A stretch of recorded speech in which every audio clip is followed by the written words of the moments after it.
여러분, 지갑에 10,000원짜리 한 장 꺼내 보십시오. 그 지폐 속 왕이 전쟁광이었다고 하면 믿으시겠습니까? 한글을 만든 성군, 세종. 그 세종이 15,000명의 군대를 국경 너머로 보냈습니다. 적장의 아내가 전투 중에 죽었고 조선군 전사자는 고작 4명이었습니다. 교과서 어디에도 이 이야기는 없었습니다. 그리고 이 전쟁에는 한 남자가 있었습니다. 북쪽 끝 변방, 한겨울 연회가 한창이던 밤, 화살 한 대가 어둠을 가르며 수랑아리 한가운데에 박혔습니다. 장수들이 칼을 뽑고 벌떡 일어났습니다. 그런데 한 사람만 자리에서 움직이지 않았습니다. 술잔을 내려놓지도 않았죠. 간사한 자가 나를 시험하려 한 것이다. 그 한마디를 던지고 다시 술을 마신 이 사람, 별명이 대호, 큰 호랑이였습니다. 그런데 이 사람은 무관이 아니었습니다. 과거 시험을 쳐서 벼슬길에 오른 문관이었죠. 문관이 왜 전쟁터 한가운데서 술을 마시고 있었던 걸까요? 그를 그곳에 보낸 건 10,000원짜리 지폐 속 그 왕, 세종이었습니다. 세종은 이 남자에게 활과 화살을 직접 건네며 말했습니다. 항상 가지고 있다가 짐승을 쏘아라. 문관에게 활을 하사하는 건 조선 역사에서 극히 이례적인 일이었습니다. 이 남자는 8년 동안 가족과 떨어져 두만강변에 서 있었고 그 8년이 지금 우리가 쓰는 지도의 윗줄을 만들었습니다. 한글을 만든 왕이 왜 전쟁을 벌였을까요? 그리고 그 전쟁을 실행한 남자는 왜 철토에 맞아 죽어야 했을까요? 여러분은 세종하면 어떤 모습이 먼저 떠오르시나요? 문화의 왕인지, 전쟁의 왕인지 댓글로 한번 남겨주십시오. 이 영상을 끝까지 보시면 답이 완전히 달라질 겁니다. 이런 교과서 밖의 역사 이야기 앞으로도 계속 만들어갈 예정입니다. 놓치고 싶지 않으신 분은 지금 구독과 좋아요 한 번씩만 눌러주시면 저한테는 정말 큰 힘이 됩니다. 자, 이 질문의 답을 찾으려면 500년 전으로 가야 합니다. 고려가 망하고 조선이 들어선 1392년, 한반도의 북쪽 경계는 지금과 전혀 달랐습니다. 압록강과 두만강이 국경이 된 건 조선 이후의 일이고 고려 말까지 한반도 북부의 상당 부분은 사실상 주인이 없었습니다. 920년 발해가 멸망한 뒤 함경북도와 평안북도 일대는 한민족 국가의 손을 벗어났습니다. 500년이라는 숫자를 한번 가늠해 보겠습니다. 지금으로부터 500년 전이면 1526년 조선 중종 시절입니다. 그때부터 지금까지의 시간이 통째로 비어 있었다는 뜻이죠. 그 빈 땅에 여진족이 살고 있었습니다. 한때 금나라를 세워 중원을 호령했던 여진이지만 이 시기에는 통일된 국가 없이 부족 단위로 흩어져 살았습니다. 압록강 너머 파저강 유역, 두만강 건너 만주 벌판, 그리고 한반도 북부 산악지대까지 이들이 조선의 변방을 수시로 넘나들며 약탈을 반복했습니다. 사람을 잡아가고 소와 말을 끌고 가고 마을을 불태웠습니다. 고려도 이 문제를 해결하려 했습니다. 1108년 윤관이 별무반을 이끌고 천리장성 너머로 진격해 동북 구성을 쌓았습니다. 하지만 여진족의 끈질긴 반격에 버티지 못하고 겨우 1년 만에 구성을 돌려주고 말았죠. 고려가 놓친 땅을 조선이 다시 줍기까지 그렇게 5세기가 흘렀습니다. 조선 건국 이후에도 상황은 크게 나아지지 않았습니다. 태조 이성계는 함경도 출신답게 여진족과의 관계를 잘 알고 있었고 개국공신 이질환 자체가 여진 출신이었을 만큼 초기에는 일정한 공존이 이루어졌습니다. 그런데 태종 때 균열이 생겼습니다. 조사의 이에 난해 동북지방 여진족이 대거 가담했고 난이 진압된 뒤 태종과 여진 사이에 불편한 긴장이 감돌기 시작했습니다. 1410년 태종은 조선 역사상 처음으로 여진족을 무력 정벌합니다. 하지만 이건 경고에 가까운 소규모 작전이었고 여진의 약탈은 멈추지 않았습니다. 문제는 여진만이 아니었습니다. 명나라가 두만강 유역의 여진족 관직을 수여하며 세력을 뻗치고 있었고 조선이 손을 놓고 있으면 이 땅이 명예의 영토로 편입될 수 있었습니다. 북쪽은 주인 없는 빈집이었습니다. 그 빈집을 누가 먼저 차지하느냐가 동아시아 국경의 판도를 결정할 상황이었죠. 바로 이때 30살도 되지 않은 젊은 왕이 이 문제를 떠안았습니다.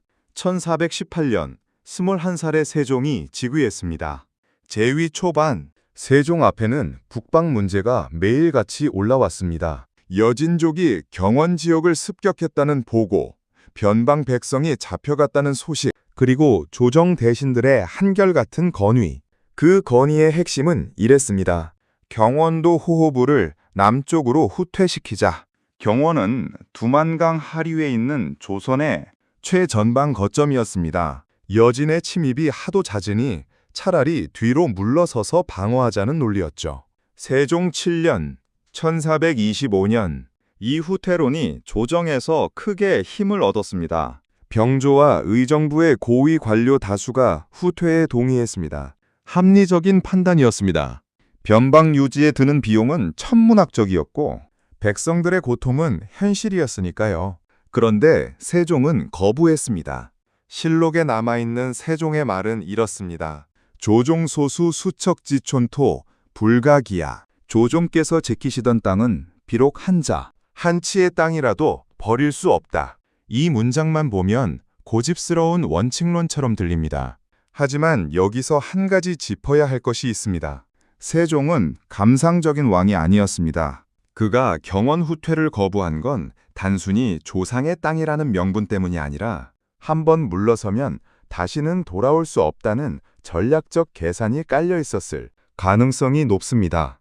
고려 윤관의 구성이 바로 그 선례였으니까요. 성을 쌓고도 1년 만에 돌려준 뒤 고려는 다시는 그 땅을 밟지 못했습니다. 후퇴는 곧 포기였고 포기는 되돌릴 수 없었습니다. 세종은 후퇴 대신 전진을 선택했습니다. 그리고 이 결정을 실행할 사람을 골랐습니다. 이 결정이 20년 뒤에 어떤 결과를 낳았는지는 조금 뒤에 말씀드리겠습니다. 그 화를 받은 사람의 이름은 김종서였습니다. 1432년 겨울 평안도 여연 지역에 여진족 400여 기가 쳐들어왔습니다. 사람을 죽이고 소와 말을 약탈하고 조선인 남녀 64명을 끌고 갔습니다. 건주의 추장 이만주는 뻔뻔하게도 조선에 사신을 보내왔습니다. 홀라온 올척합이 조선 백성을 잡아가는 것을 내가 빼앗아 보호하고 있다. 마치 자신은 관련이 없다는 투였습니다. 세종은 이 말을 믿지 않았습니다. 조정에서 정벌 논의가 시작됐습니다. 그런데 여기서 반전이 있습니다. 정벌에 찬성하는 목소리보다 반대하는 목소리가 더 컸습니다. 압록강을 건너 원정하는 것은 위험하다. 명나라 영토와 가까운 곳에서 군사를 움직이면 외교 문제가 생긴다. 여진을 자극하면 보복이 더 심해질 것이다. 하나같이 일리가 있는 주장이었습니다. 세종은 이 반대를 밀어붙였습니다. 1433년 봄, 평안도도 절제사 최윤덕이 15,022명의 병력을 이끌고 강계에 집결했습니다. 잠실 야구장 관중석의 절반을 가득 채울 수 있는 수입니다. 조선 입장에서는 상당한 대군이었죠.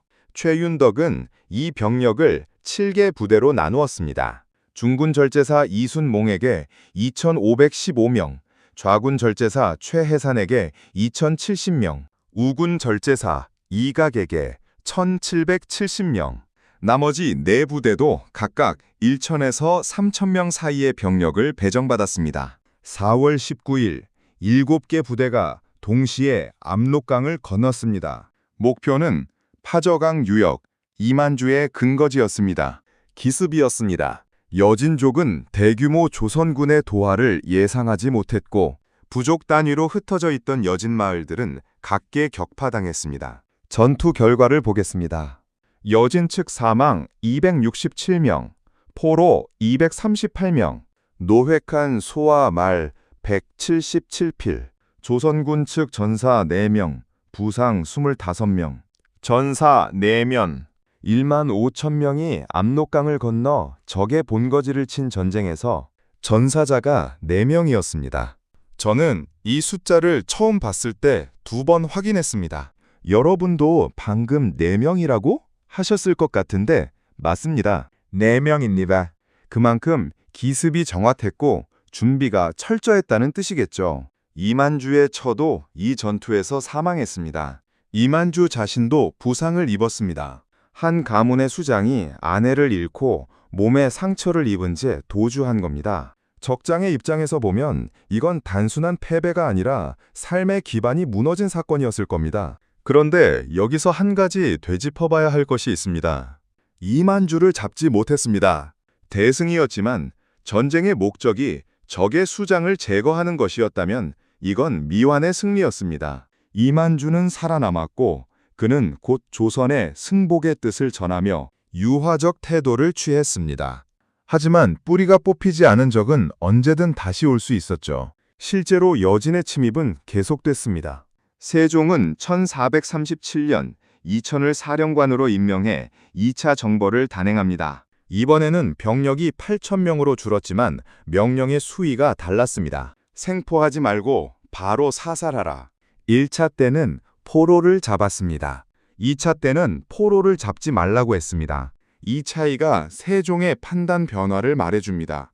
회유로 안 되는 상대라는 걸 확인한 뒤인 물리적 제거로 방향을 틀었다는 뜻이니까요. 이천의 부대는 정예병만 골라 3개 부대로 나눠 여진 근거지를 급습했고 다시 한번 대승을 거뒀습니다. 하지만 이번에도 이만주는 살아남았습니다. 2번의 정벌이 끝난 뒤 세종은 압록강 상류 일대에 순서대로 군현을 설치하기 시작했습니다. 가장 먼저 있었던 여연군, 그 옆에 자성군, 이어서 무창군, 마지막으로 우예군. 이것이 4군입니다. 군사작전으로 적을 물리친 뒤 행정 거점을 세워서 땅을 잡아두는 방식이었습니다. 전쟁은 이 순간부터 2번째 국면으로 넘어갑니다. 여기서 잠깐 멈추겠습니다.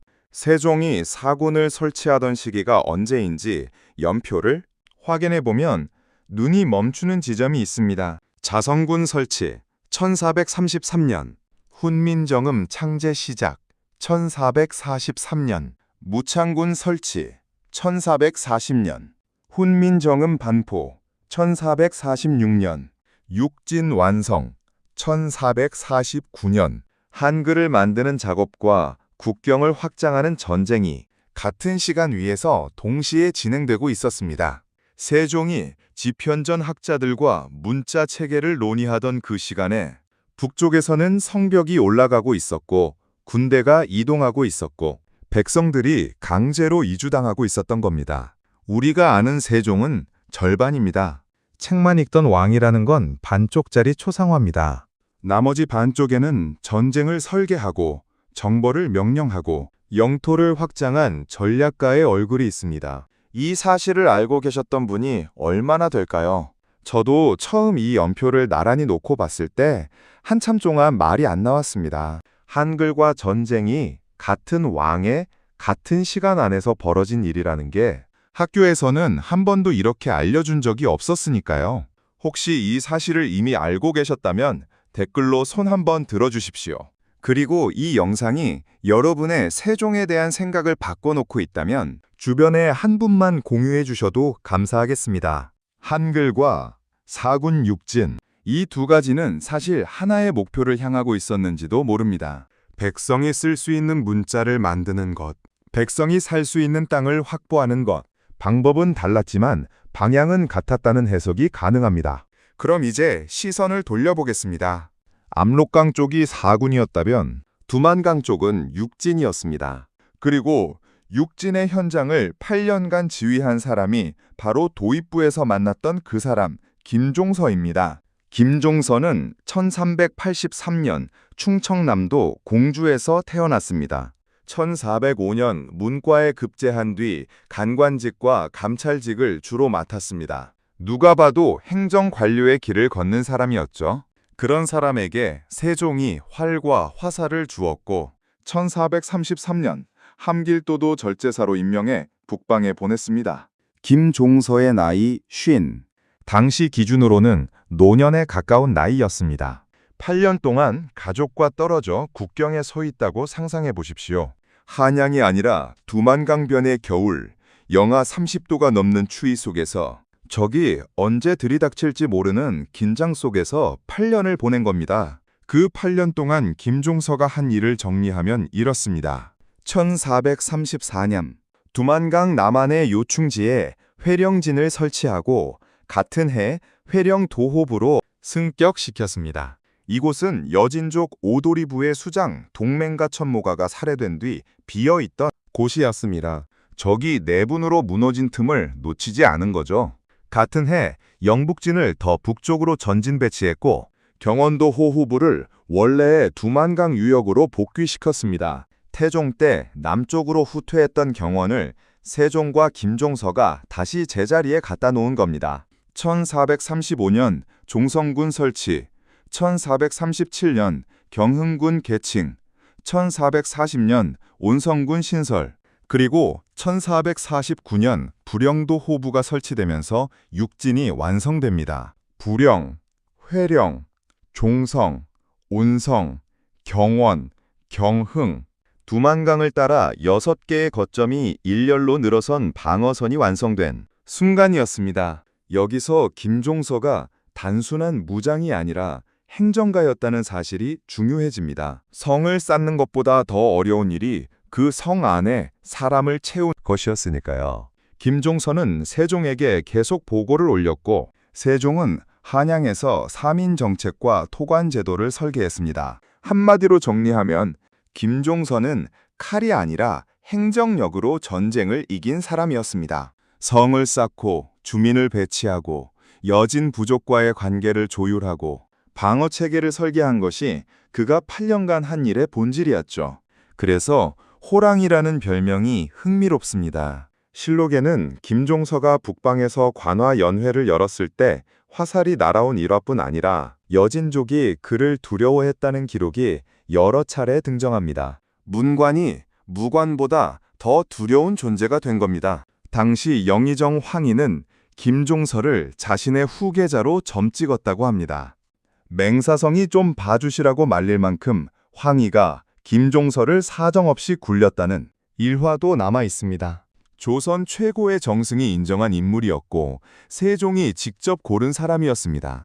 세종실록에는 세종의 평가가 이렇게 남아 있습니다. 북방의 일은 김종서가 있어도 과인이 없었으면 이루지 못했을 것이고 과인이 있어도 김종서가 없었으면 이루지 못했을 것이다.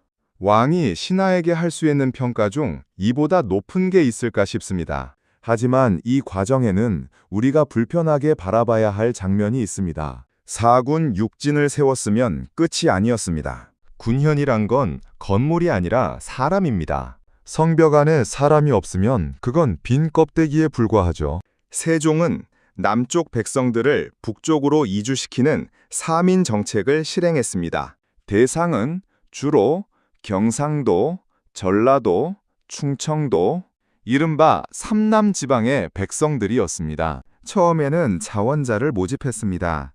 토지를 주겠다, 세금을 면제하겠다, 관직을 주겠다. 자원자가 거의 없었습니다. 두만강 변의 겨울이 어떤지 알고 있는 사람이라면 당연한 반응이었을 겁니다. 결국 서울에서 관리가 내려와 이주 대상자를 강제로 선발했습니다. 경상도에서 몇 호, 전라도에서 몇 호, 이런 식으로 숫자를 정해놓고 사람을 뽑은 겁니다. 고향을 떠나라는 명령을 받은 사람의 심정이 어땠을까요?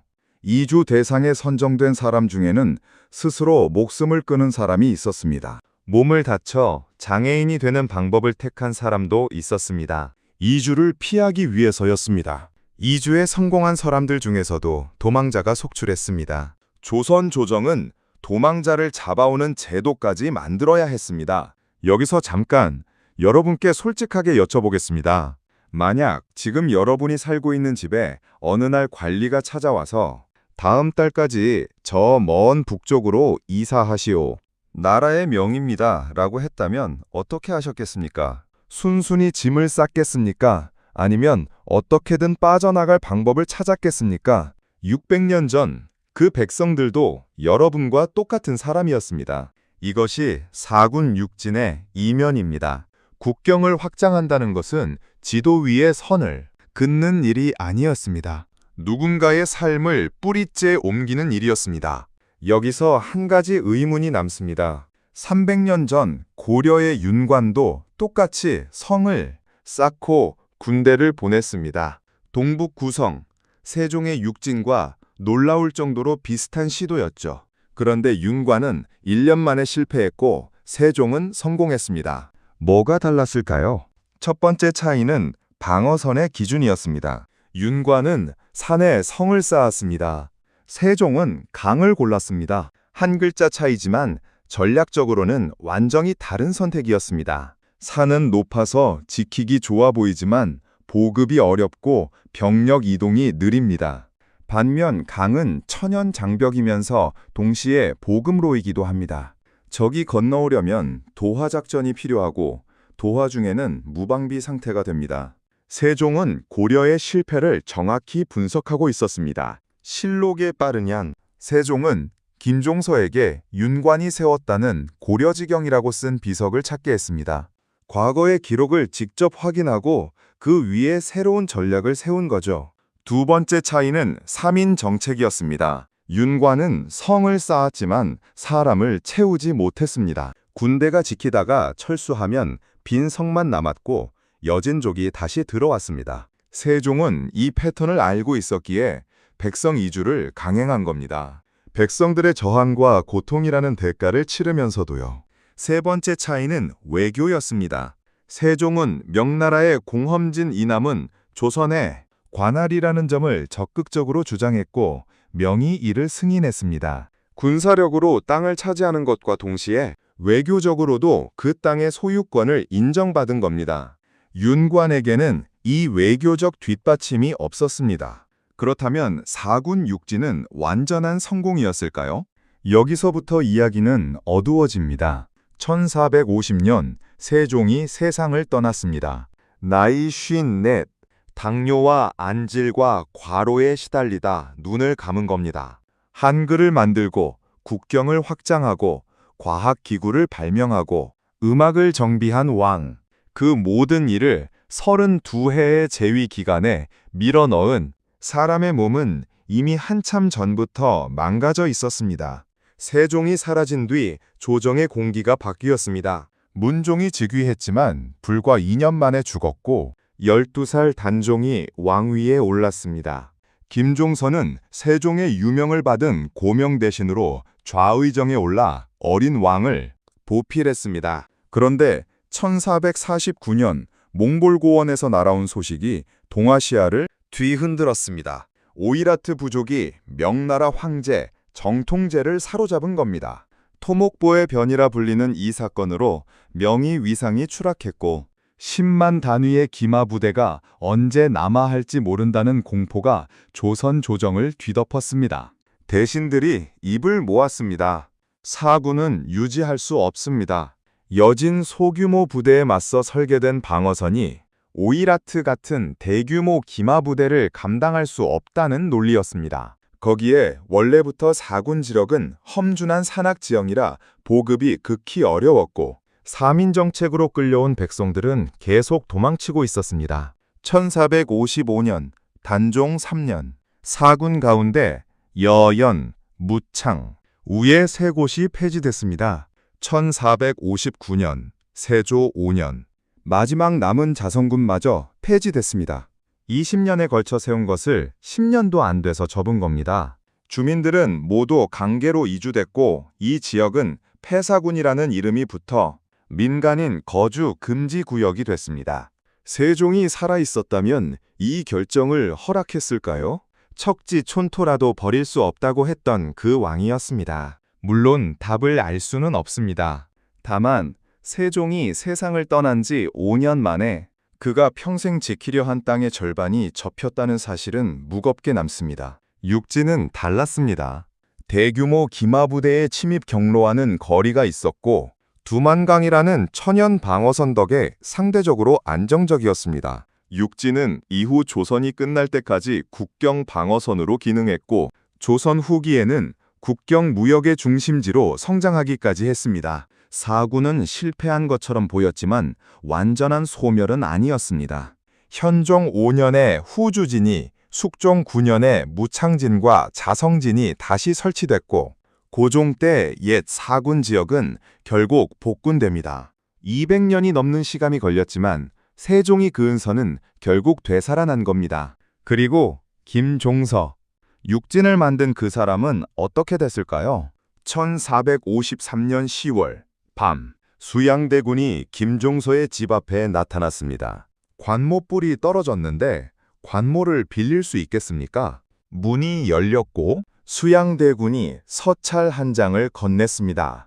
김종서가 달빛에 비추어 서찰을 읽으려는 순간 수양대군의 종 이머을온이 철퇴를 휘둘렸습니다.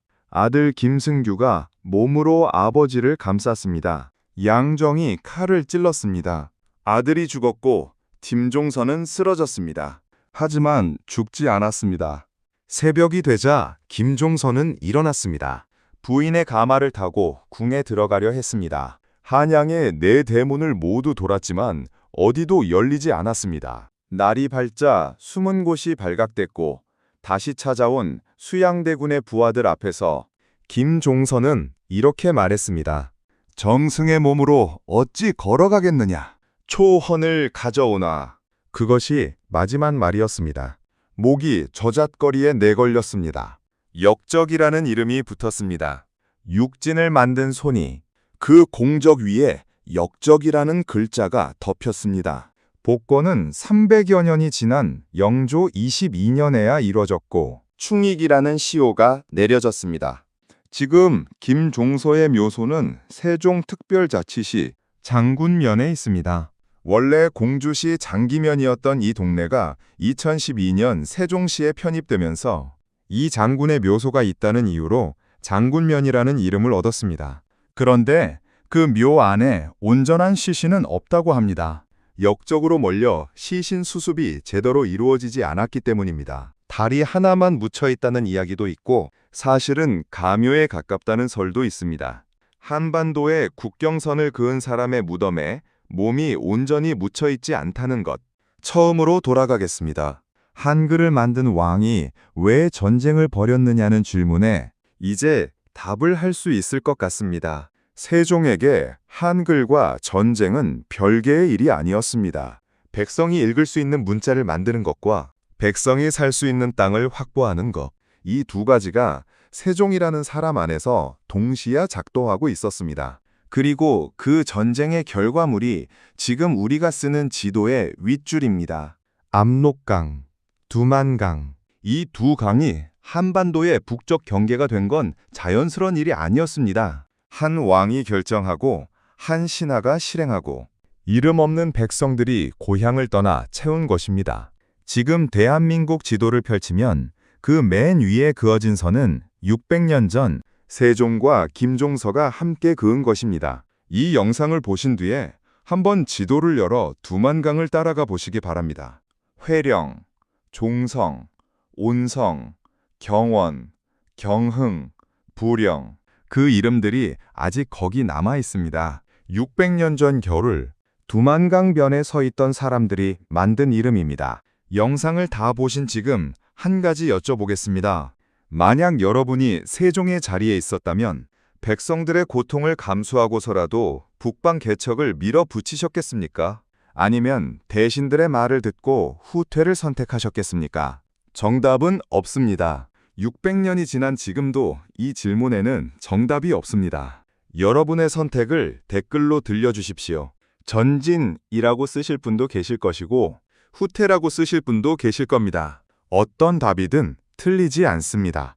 다만 그 선택의 무게가 어떤 것이었는지 오늘 이 영상을 통해 느끼셨다면 그것으로 충분합니다. 그리고 김종서의 묘에 다리 하나만 묻혀 있다는 이야기.